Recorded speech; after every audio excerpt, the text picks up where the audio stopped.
everyone, and welcome to episode 74 of Marketing Corner. Whoop, whoop. There it is. We need a soundboard or something. Yeah, we definitely need like a button or Yeah, something. Like something we can click. Someday, once we get a Patreon. Yeah, support us, people. Yeah, Support us. like and subscribe. Or something. Casper, Yes. today we are going to talk about something that I think a lot of people out there will find very helpful, Yes. particularly those who are currently hunting for jobs. Yes. We are going to talk about recruiting marketers. What do we look for? What mistakes do we see? Yeah. What makes our pulse go up and say, I have to talk to this person right now? And what says, thanks, but no thanks? Yes, exactly. Yes. I think this stems a little bit. So I've been in the recruitment process. Both of us have pretty big teams. So and I've been recruiting a lot last year. But like in this week, I reviewed 300 applications. Not 300 CVs, but 300 applications for 2 open positions at Sparkforce, and I was just seeing a lot of mistakes and a lot of good things. And I was like, okay, Jen, let's talk about this because let's try and avoid these mistakes in the future. Yes, please. For that would save my life a lot. So I let's just start. Like maybe I can give some context, and then we can kind of go from there. So I'm recruiting for an art director and a senior copywriter. 2 positions, 2 creative positions. I think that's very important to state. It's different to... Very different to other things. So 2 very creative positions, especially the art director, of course, but positions where it's very easy to also showcase what it is you can do, like in your application. So the way I've done it is I've had 2 open positions on LinkedIn, and I've sponsored those with some money behind them. Yep. And we got 150-ish on each over the span of 6 days. Wild. So That's great employer branding. It's great. Doing. Like we have a great brand and people want to work for us, so I'm not complaining. First things first. I think there's some one thing I'm really annoyed with. And this is a small thing, but is that I got a lot of applications from people who like it says specifically you have to at least live in Denmark. Yes. I got a lot of applications from everywhere in the world, and that's because I think I don't know for a fact. I'm not an expert on this, but I put it as hybrid. Because like I'm open to people. We're an office first. Like I want people around us, be at the office. But if you want to work from home once in a while, totally cool. That's not a problem. Yeah. But I don't want you to live in Canada and then come once every 6 months. That's not how it works. No. So I got that almost half of all the applications are like people who don't live in Denmark. Same. When I was recruiting, and you know, you had 300 applications. I was recruiting 11 positions or 9 positions or something within the span of a handful of months. Yeah. Because we were building the team. Same. And for me, when I have 200 applications per role, it's like select. If you're not in Denmark, Sweden, Norway. Sweden is okay. It's like Malmö, Skåne, those kind of things we can work with. But there are some, of course, and also within Denmark, there's also if you're in Jutland, we can make it work sometimes. Yeah. Right? But most of the time, in Abu Dhabi, come on, probably not going to happen. And if you are, because I've had some cases where it's like, then you have to make it crystal clear that you're open to relocation or you're planning to move to Denmark or something similar. Yes, make that clear. Because I had a few cases where it's been like in their headline of the CV, hey, I'm relocating to Denmark. I'm like, okay, now I'm listening. Yeah, I've had that too. That's a really good point because and just for we have a no hybrid policy. Okay. You can work from home, but we don't allow remote working 100%. No, so I don't do this. Yes, and we're very clear. We said you must be located, commutable to Copenhagen. Yeah. Whether it's Malmö or whatever. So we make that very clear, and we still got them. So. Yeah, exactly. Yeah. But like I've had a few cases where it says like relocation open to that. That's fine. But if it doesn't say that, like I don't want to be the one to ask you. I want to go out like, hey man, I can see you're living in India. Would you be open to relocating to Denmark? Yeah. Like I don't have time for that. Yeah. So either you tell it to me or like we're moving on. Yeah, I'm moving on. I think it's like I was thinking about it like when I was going through all these, like how much time. So I reviewed almost 300 a day or something crazy. How much time do you think I had to spend on each? Exactly. I don't have a lot of time. I think that's something that you need to know this. People looking for jobs. Yeah. You get 15 seconds. That's 15, 30 that's seconds all you get, maybe right? is all you get to. And the first thing I'm going to go, location. Yeah. First, latest job or most recent job. Yes. If you're a chef, you're just out. looking to come to Copenhagen, you're out. Yeah, I was looking for an art director, and somebody has been like had been working in sales. I'm like, I don't like I'm just moving on. I'm like, the last 3 positions are in sales. Like, why are we even talking? Yeah. Like, Yeah. so I think that's been like that's the thing. I want to point out like a few things. Like I've gotten some applications. Like I've had, I actually have one. I'm interested to talk to the person tomorrow because this person didn't have a LinkedIn profile. And I was doing this with my assistant Monique, and I was literally telling Monique, I was like, "This is a huge red flag to me. Yeah. how Like do you huge not red have a- flag. And if you work in marketing. If you how work do in you not marketing, have a LinkedIn profile." Yeah. I to be honest, like I'm at the point now in my life where I feel like if you have a LinkedIn profile and you're not doing anything on it, that's a red flag too. Yeah. Like, But to not even have one. but not to not even have one is a huge red flag. Yeah. This guy had a pretty insane CV, so I'm like, okay, I'm gonna give him the benefit of doubt. He's so busy optimizing that he doesn't have time. Yeah, for social maybe media. not. I don't know. Let's see. But I'm giving him the benefit of the doubt. But I'm not gonna lie, it's a big red flag, and he barely scraped by. Yeah. Right? And but if you don't have a LinkedIn profile, and if you don't do anything on your LinkedIn profile, it's actually a really high indicator. And also, I don't know how much you've done on LinkedIn, like this app, like when you do it like there, but sometimes it takes a while to load the CVs, and the CVs don't load properly. So a lot of the time, I just use the LinkedIn profile as my indicator. Yeah. That's Yeah. my CV. And if I go there and see like, hey, you've been a chef, like, okay, Yeah. cool. You haven't moving updated on. since high school. Yeah, Yeah. moving on. Yeah, Like, yeah. Amen. I think that's so. Like, it's a bit brutal, but yeah. Yeah. Keep in mind we have maybe 30 seconds tops to don't get have a our lot of time. attention, and that's something. So, number one for me, I do read a cover letter. Yeah. I want to see a cover letter. If you don't have a cover letter, one, if you don't have a cover letter, two, if your application is not in English. That's actually interesting because here we disagree. Go. But well, it's an onomondo policy, but I kind Okay. of like it because it puts things into perspective. So if Yeah. you have something bonkers on your CV, like I live in Australia, well, I'm relocating because my wife Okay. is Swedish. Makes sense. Okay. So Yeah. it gives me the chance to see that. But if you haven't taken the time, okay, no cover letter, not in English, company name wrong. Yeah. Those first three, I'm like, I and if you're like in a completely different continent, those three for me, I'm like, no, totally I'm agree. good. Yeah. Yeah. And I think and for me it's the same. I actually really don't care about cover letters because like I always thought about it, like the CV determines if you are a fit or not. Yeah. Like you can write the best cover letter in the world, but if you've never worked as with design before, I don't give a shit. I think for me, I would look at your CV first. That's and my then point. If you're interesting, then I'm That's like, my okay, point, let me see this into And context. that's why like a lot of when I hear job seekers, they always emphasize like their motivational cover letter or whatever. Yeah. And I'm always like, that's not the important part. No, like no, the no. important I part don't is your wanna CV. hear- Like it's Yeah. 80-90% of it. I don't want to hear, why your uncle got you interested in marketing. But what I want to know is It can help why, sway me. Why do you want to work here? Yeah. What is it? Like I will say, Emily, our ABM lead, she had the best cover letter I've ever read in my life. Honestly, Perfect. hands down the best. She said, like, I have a crush on your culture.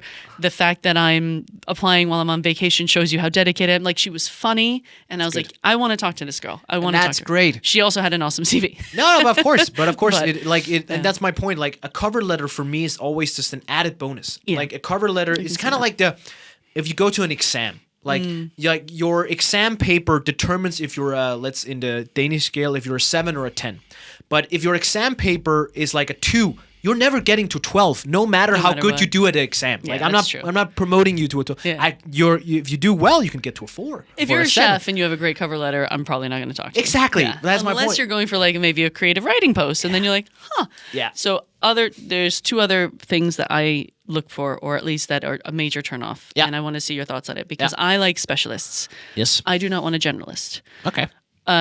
Maybe if I just started out and I Mm-hmm. have one person, I'd like someone who can do everything. But I was looking for 11 people, and when I have someone who's like, I can write content, I can do ads, I can do landing pages, I can, I feel that my experience in marketing has told me if you do a little bit of everything, you're not really, really good at one thing. That's very true, unfortunately. So what I look for, and then we talked about this in previous episodes of like, what's a shame is when you work in a startup, you are the one wearing all the hats. You are the generalist. totally But as respect soon that. as they get some money, as soon as they start wanting to scale, the generalist is the first to go in favor of a specialist. So I like to know, what is your thing? If you do ads, tell me your numbers, tell me your conversion rates, tell me what you've done. Don't tell me you've done everything. Like, Yeah. just let me know your focus. And What it's are you gonna okay. bring to Like, me? you can have a few things and you can be good at multiple things, but you gotta let me know what you're good at. Yeah. Like, this is what I'm good at. This is what I want to do. What are you going to bring? Yeah, to me? exactly. Yeah. Like, I've had like Don't say multiple people like, yeah, I do strategy, copywriting, communication, art direction, like branding, and then I also do a little bit of paid ads and social media. I'm like, Okay, so everything. Yeah. Like, So I don't need that. why do I like? Can you take my job or Yeah. like? So yeah, I agree with that part. Like Yeah. for me, focus is super important because it's also I always say this to when I talk to just mentees and stuff is that I'm not the one to find the focus for you. You Yes. tell me your focus, Yes. and then I determine if that's the right fit. Yes. So if you come and you don't know where your focus are, that's already a red flag to me because that means you Exactly. haven't actually decided what you want to do. Yeah. And I don't get me wrong, I'm happy to help a mentee with that part, but I'm not like you're applying for a job here. I'm gonna pay you money. I'm not gonna pay you money to figure out what you want to do. Yeah, I'm not here to mentor you. No. And pay you at the same time. I'm a mentor and I'm happy mentoring. Yeah. But yeah, I'm looking for a digital ad specialist. Don't come to me with how great you are at content. No, exactly. Yeah. It's not the same. It's not the same.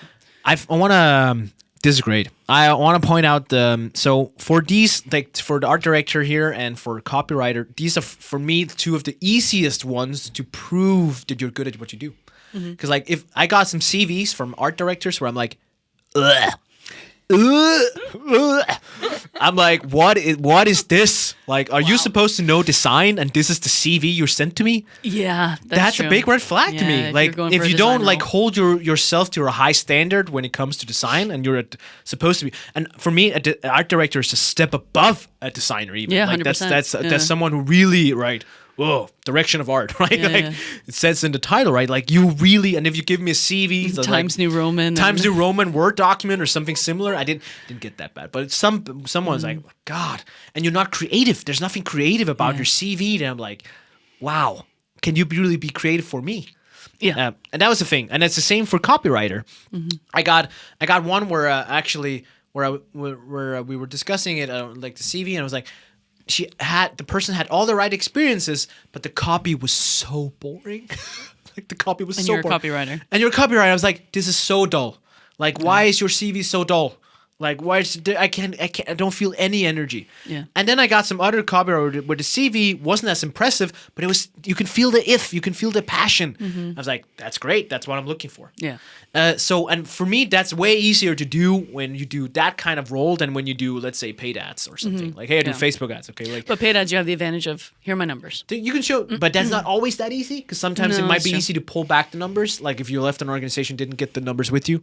Yeah, I've seen that true. multiple times. Yeah, so it's yeah, like, for instance, So if you collect ask your me, numbers, people. Collect your numbers now. collect your numbers. Keep That's your actually a really numbers. good point. That's Like what that's I like. actually really, I have really an good. actual Excel spreadsheet where every month I update my numbers because if one day I'm out on my ass, I have absolutely every conversion rate I've Oh ever God, done you're way since smarter than I am. 2019, baby. What? Yeah, I have all. Jesus. I have also LinkedIn followers that I do. Maybe not monthly, those ones. If you guys haven't noticed by listening now, Jen is definitely the structured one. Of I am a us. type A personality. Fuck. Oh my God, I didn't even know that. That's insane. But it's because I've been dicked over so many times. I'm like, not letting that happen again. So when I do Yeah. have to go and say, I should totally But have it done that. also, it comes with appraisals too. And when you have salary reviews and stuff, you keep track of your numbers. So just keep that in a Wow. personal Google Drive. That is a great piece of advice. I Hot cannot say I do the same. Yes. And not even remotely close. I wish I did, but I'm. But you not- have your own company now Well, that turned a profit in its yeah, first year. So I think that- you have. I think I'm enough. I have enough. You have credentials. enough proof But these days. in early when I- stage, that would be. Yeah. I should have totally done early that. stage Jen was like,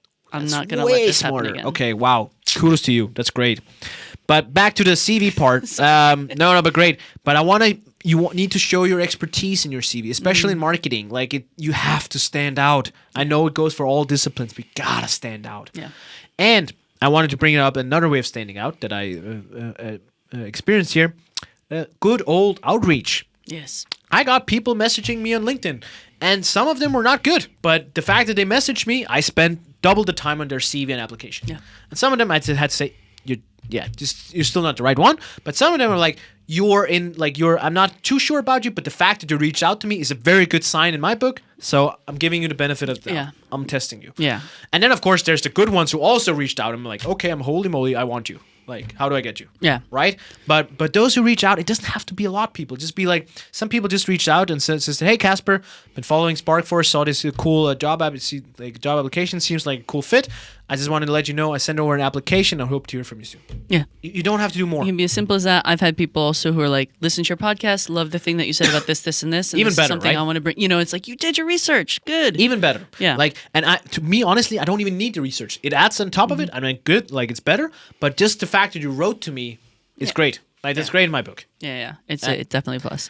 The other thing that I think people also do that's a mistake is they oversell. Yes. I have seen, I was looking for a content writer for technical content, and I had someone apply who wrote for television, and they wrote for like Antiques Roadshow, and they were sending me all these articles that they wrote about, apartheid and stuff like that. And I'm like, okay, like, are you really going to want to come here and write blog posts about Internet of Things technology? Like, probably not. So it's also, if you throw everything out, I've won this award and I've done the blah, blah, blah, like, let's also, I want people who want to stay. Yeah.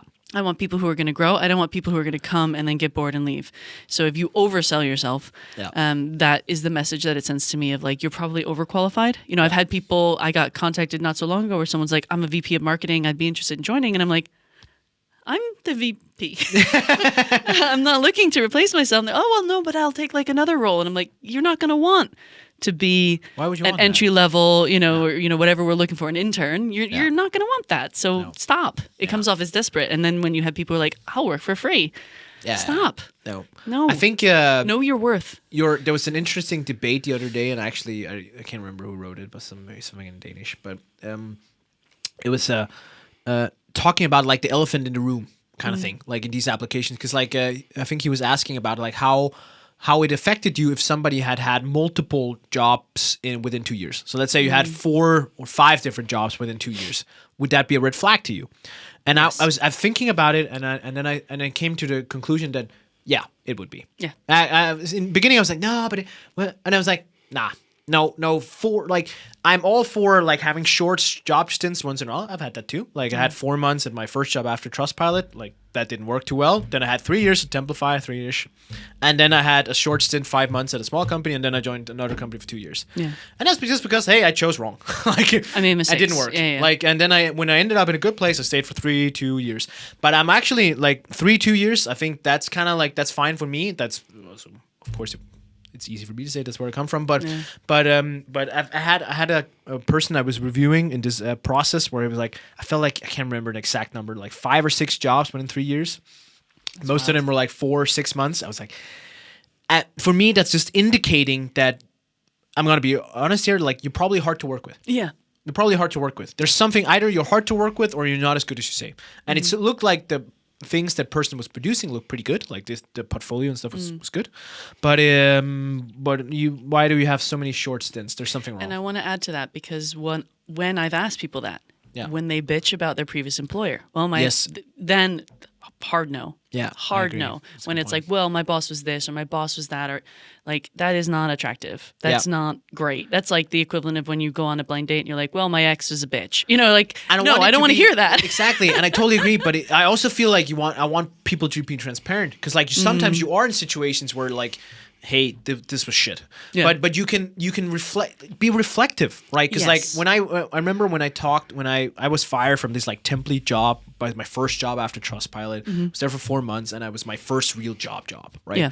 And I was fired after 4 months and hurt like hell, right? I'm sure. Yeah. And don't get me wrong, I think 80% of the blame is on like the leadership and all that stuff. It was crazy. I can say that out loud. Sorry, but that was really bad. But I'm not supposed to focus on the 80% because that was a little bit more. That was out of my control. Yeah. And but I did focus on was the 20%. So I could be like, hey, the reason I failed at this was because I didn't do X, Y, Z. I couldn't finish this. So I took that as a learning and then moved blah, blah, blah. Yeah, so I turned it into something positive. Turned it into something positive. Yeah. But it doesn't change the fact that 80% of it was not my fault. Yeah, but if you say that, that's like...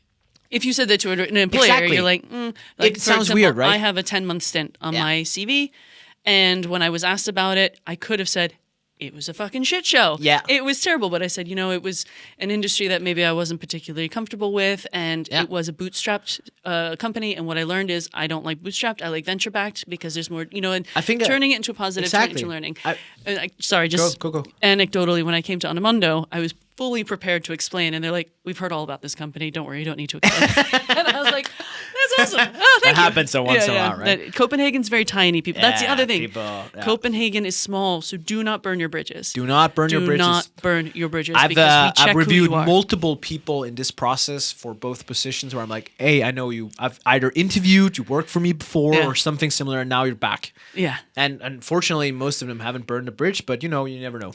But the amount of times I've been contacted by someone on LinkedIn, like, "Hey, you're connected to this person. They just applied for a job. Oh, what do you God. think of them?" Oh, so Right? many times. We all Yeah. do that. We All all the do that. time. Yeah. So don't burn bridges if something It's isn't not worth working. it. It's just not worth it. Especially maybe if you're in New York City or something like that. Yeah. But Copenhagen is tiny. Yeah. If you're in Copenhagen looking for work, do not burn a bridge. Do not burn your bridges. Swallow your pride. Swallow leave your with your pride, head high. Yeah. It's so. Make sure people say good things about you when you leave. Yeah, exactly. Don't try not to burn bridges. Like, I totally agree with that. I think the recruitment process, when you go through it like this, or it's there's a lot of learnings for me also. Like, and I have to admit, and I don't mean that as a critique, and I think that's bad, reflecting bad on me, but I'll take that. Is that sometimes when I start out a process, I'm not 100% sure what I'm looking for. Yes. Actually, to be honest. So sometimes, like for instance, here, like I've called it an art director, but like internally, I'm like, actually, a lot of it is like a designer. I just need the last 20% to be an art director, and that's the really important part. Like that's the important part. So I need someone to grow with the role a bit. So I'm also inviting in people who are like different ranges. And my point with saying that is that sometimes people are not 100% sure what they're looking for in the application. Like when you see a job ad, like go for it. Don't be afraid. Like if you think like, hey, I'm too junior. Go for it. Don't be afraid. That's okay. And I remember we did something at Template. It was super cool, actually. And I wasn't part of it. They did at Template. But when they studied all their applications, because they had a BDR team that was filled with mostly male people.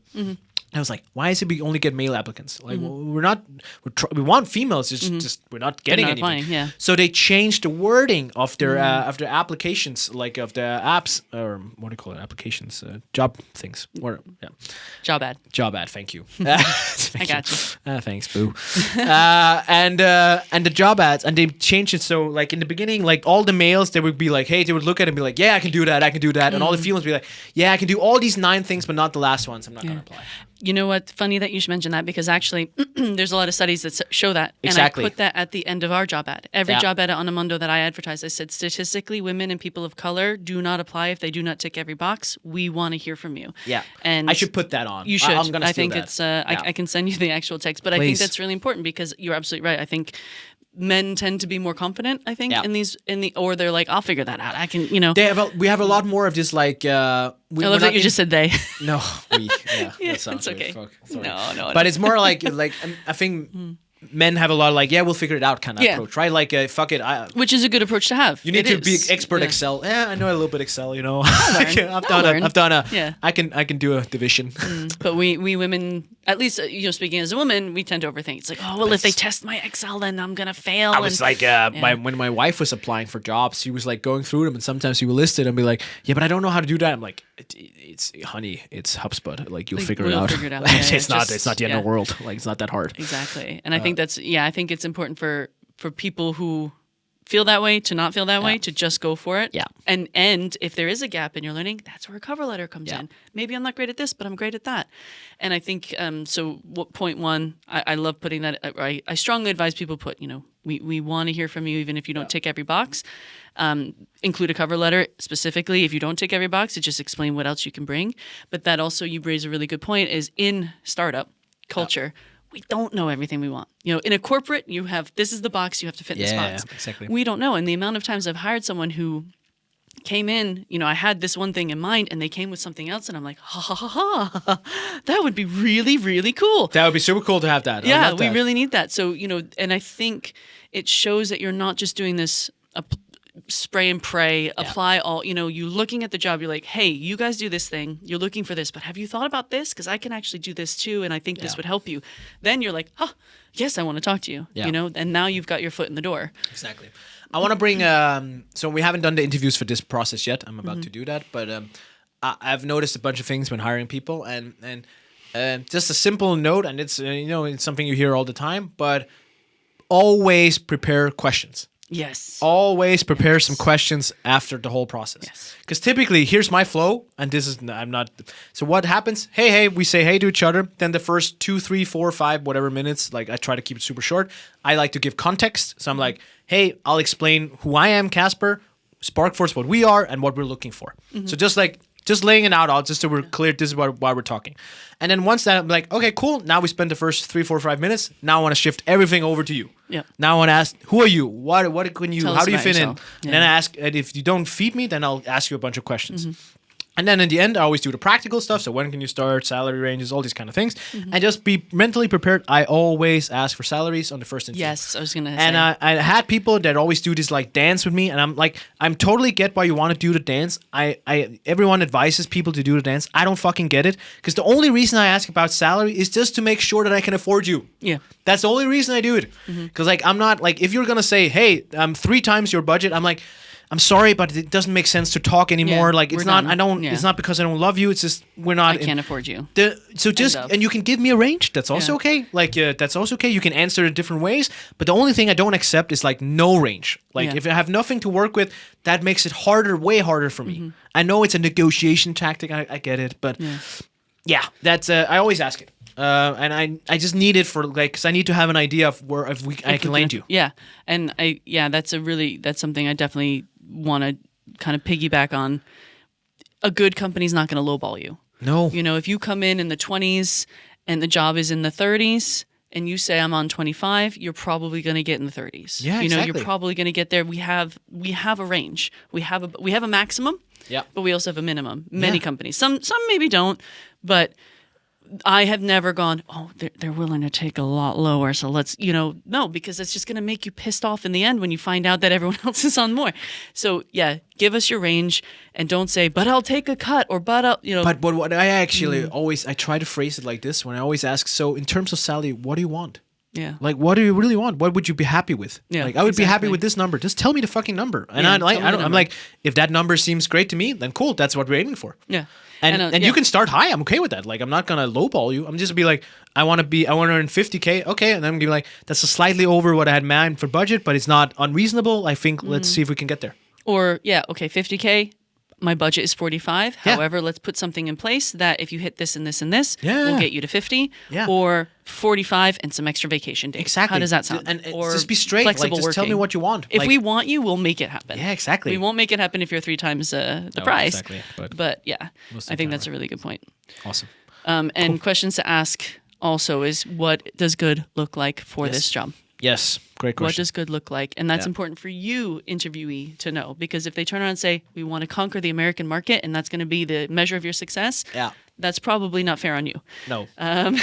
Or we want someone who's going to, give us the hockey stick in their first 3 months. It's probably not the right place for you. Yes. And I think the thing to remember, at least from the interview process, you're interviewing the employer too. Yes. You're interviewing whether this is a place I'm going to fit in. Who is my manager going to be? What's their management style? Do you have flexible working? Ask those questions, because Ask all you of it. don't Go want for to it. fall in Yeah. love with a place and then find out actually. And figure out who you're reporting to. Like simple Yes. questions like, so Casper, on a day-to-day basis, who I'm going to work with? Like, I went on an interview once when I was on the market, and I kept getting different job titles. It was Okay. like one person called it a CMO position, someone else called it a VP, then I was a director, and I was like, Yeah. hold on, what is this job exactly? And they're like, well, we haven't decided yet. And I'm like, this is a huge waste of my time, that's and such if a I waste of didn't time. ask these questions, Yeah. I would have been like in love with a CMO position that never existed. Yeah. So it's also your there are jobs out there. I understand that people can get desperate. I can understand that you just want a job, but if you dive into a place that is toxic, that is not going to help you, you're not doing yourself any favors. And then if you leave that job quickly, then you have that short stint in your CV, which is going to work against you. Yeah, So it's exactly. better to wait and find the right place for you. I know this is easy for us to say in our position, and when I was on my maternity and I had the luxury of saying, this is what I want to do. Here's my parameters. Here's what I want. Yeah. If you can't meet that, that's great. That's fine. Best of luck. But I'm not desperate. And I think No. when I hear that from someone, when they're not desperate, that is a big turn on. Yeah, agree. Yeah. I do agree. So Cool. Great. All right, a little bit longer than usual, but We'll I take hope it. it was helpful. I think there's a lot more ground to cover here, so we'll probably have to do some follow up at some point. But thanks for listening, everyone, and please shoot over some feedback or comments or any. Yeah, I was just gonna say this sounds like one that maybe we have some questions or some comments Yeah. or something. So please get in touch with Love us to on hear LinkedIn. it. Yeah, please and let us know. Like, yeah. there's so much to this, and we are not by any means like. We've done this a lot, but doesn't make us experts. I feel like I've done this a lot to have an opinion, but I'm not set in stone in my ways. We have a lot of opinions. We don't have a lot of answers. That's our great. tagline. That's our tagline. And on that note, thanks for listening, guys. And best of luck if you're hunting for a job. Yes, Stay good luck. strong. Thank you. Bye.